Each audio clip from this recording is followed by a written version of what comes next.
இந்த உலகத்தை படைத்த கடவுள் ஒருத்தர் இருக்காரா, அவர் இருந்தா ஏன் இப்படி இந்த உலகத்துல பிரச்சனைகள் எல்லாம் இருக்குது, கஷ்டங்கள் எல்லாம் இருக்குது, அதுக்கு ஏதாவது ஒரு தீர்வு இருக்கா, இப்படிங்கறதெல்லாம் பத்தி தெரியணுங்கிற ஒரு ஆசை என்னோட மனசுக்குள்ள எழுந்தது.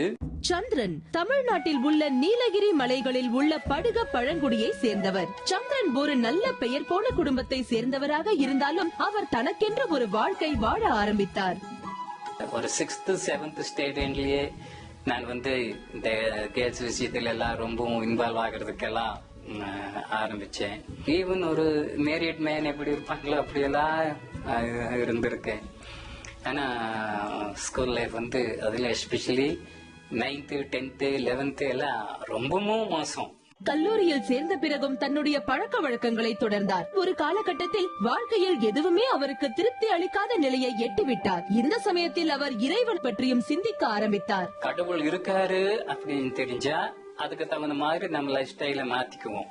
கடவுள் இல்லை அப்படின்னா நம்ம இஷ்டப்படி நாம வாழ்வோம் அப்படின்னு சொல்லி அந்த ஒரு கேள்வி என்னோட மனசுல ரொம்ப ஆழமாகவும் அதுதான் ஒரு முக்கியமான ஒரு கேள்வியாகவும் இருந்தது. எல்லாமே நான் படிச்ச அந்த எஜுகேஷன் கூட, அப்போ காலேஜ் கூட எனக்கு ஒரு பெரிய காரியமாவே தெரியல. சந்திரனுக்கு தன் தேடலில் பல பதில்கள் கிடைக்க ஆரம்பித்தன. சுவாமி விவேகானந்தாவோட புக்ஸ் எல்லாம் ஞான தீபம் சொல்லி வால்யூமா இருக்கும். அந்த புக்ஸ் நிறைய நான் படிச்சிருக்கேன். படிச்சிருந்தாலும் அதுல மெடிடேஷன் பத்தி அதிகமா சொல்லப்பட்டிருக்கும். அதனால மெடிடேஷனும் செய்யணும் அப்படிங்கிற ஒரு பிரியத்துல மெடிடேஷனும் நானாவே செஞ்சிருந்தேன். அப்புறம் அப்பப்போ அங்கங்க நடக்கிற அந்த யோகா பிராக்டிஸ் அது இதுக்கெல்லாம் நான் போயிருந்தேன். என்னதான் அதெல்லாம் பிராக்டிஸ் பண்ணியிருந்தாலும் படிச்சிருந்தாலும் எனக்கு ஓரளவுக்கு சாட்டிஸ்பாக்சன் இருந்ததே எல்லாமே என்னோட மனசுல ஒரு எம்டினஸ் இருந்ததை என்னால நல்லாவே புரிஞ்சுக்க முடிஞ்சது. அச்சமயத்தில் சந்திரன் சாம் என்ற ஒரு கிறிஸ்துவ நண்பரை சந்திக்க நேர்ந்தது. அவர் சந்திரனை தேவாலயத்திற்கு வரும்படி அழைத்தார். அப்படி கூட்டிட்டு போறப்போ நான் மத்த ஜனங்களை பார்க்கல. பைபிள் என்ன சொல்லுது, பைபிள் இருந்து என்ன ப்ரீச் பண்றாங்க அப்படிங்கறத நான் கேட்டிருந்தேன். அதுல ஒரு வார்த்தை எனக்கு ரொம்ப டச்சா இருந்தது.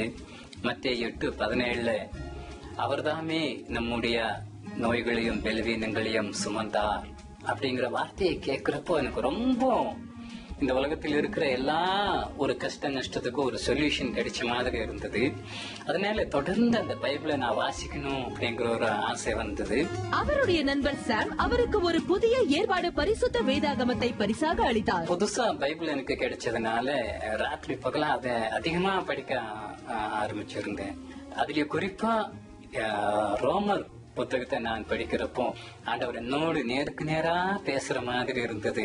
எந்த அளவுக்கு நாம பாவிகளா இருக்கிறப்போ எந்த அளவுக்கு கடவுள் நம்மளை நேசித்தாருங்கிறத என்னால அங்க தத்ரூபமா பார்க்க முடிஞ்சது.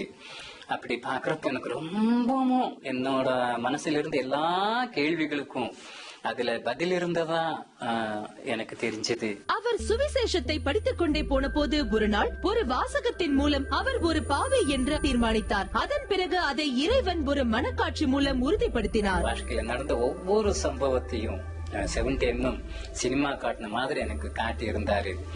அதனால எனக்கு ரொம்ப கஷ்டமா இருந்தது. ஆண்டவர்கிட்ட என்னோட பாவங்களை அறிக்கை செய்து பாவ மன்னிப்பு தரும்படி வேண்டிக் கொண்டு அவருக்கு என்னோட வாழ்க்கையை நான் அர்ப்பணித்தேன். ஆண்டவர் உண்மையிலேயே எனக்கு பாவ மன்னிப்பை கொடுத்தாரு. அந்த நிச்சயத்தை அன்னைக்கு ராத்திரியிலேயே எனக்கு கொடுத்தாரு. காலையில எழுந்ததிலிருந்து எனக்கு ஒரே சந்தோஷமா இருந்தது.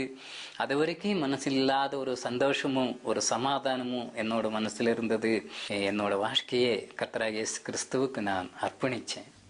ஒரு புதிய நம்பிக்கையுடனும் உற்சாகத்துடனும் சந்திரன் கிறிஸ்துவுடனான தன் உறவை சுற்றியே ஒரு வாழ்க்கை வாழ ஆரம்பித்தார். நான் ஒரு பிரதான பாவியா இருந்தா என்னையே ஆண்டவர் மாற்றி இருக்காரு அப்படின்னா ஆண்டவரால எல்லாரையும் மாற்ற முடியும் அப்படிங்கிற ஒரு நம்பிக்கை எனக்கு இருந்தது. அதனால எங்க சொந்த ஜனங்களுக்காக ஏதாவது செய்யணுங்கிற ஒரு வாஞ்சி இருந்தது. சந்திரன் இப்போது தன் சொந்த படுகை இனத்திற்கு நடுவிலே ஒரு சுவிசேஷ மொழிபெயர்ப்பாளராக பணியாற்றிக் கொண்டிருக்கிறார். சந்திரன் அனுராதாவை திருமணம் செய்து கொண்டார். அவர்களுக்கு லிடியா மற்றும் அனிட்ரா என்ற 2 மகள்கள். அவர் சேர்ந்து இயேசு கிறிஸ்துவிற்கு பிடித்தமான ஒரு வாழ்க்கையை வாழ முயற்சிக்கிறார்கள். எல்லாருமே கர்த்தராகிய இயேசு கிறிஸ்துவை தெரிஞ்சுக்கணும்னு, அவரோட வார்த்தைகளாகிய பைபிளை படிக்கணும்னு சொல்லி நான் ரொம்பவும் வாஞ்சிக்கிறேன். என்னோட வாழ்க்கையில அதுதான் ஒரு பெரிய சொத்து, அதுதான் ஒரு பெரிய காரியம் என்னோட வாழ்க்கையில நடந்தது. அதனால அதற்கு ஈடு இணையா என்னால் எதையுமே சொல்ல முடியாது. இயேசு கிறிஸ்து இன்னைக்கு கூட ஜீவிக்கிறார், அதுல எந்த ஒரு சந்தேகமும் இல்லை.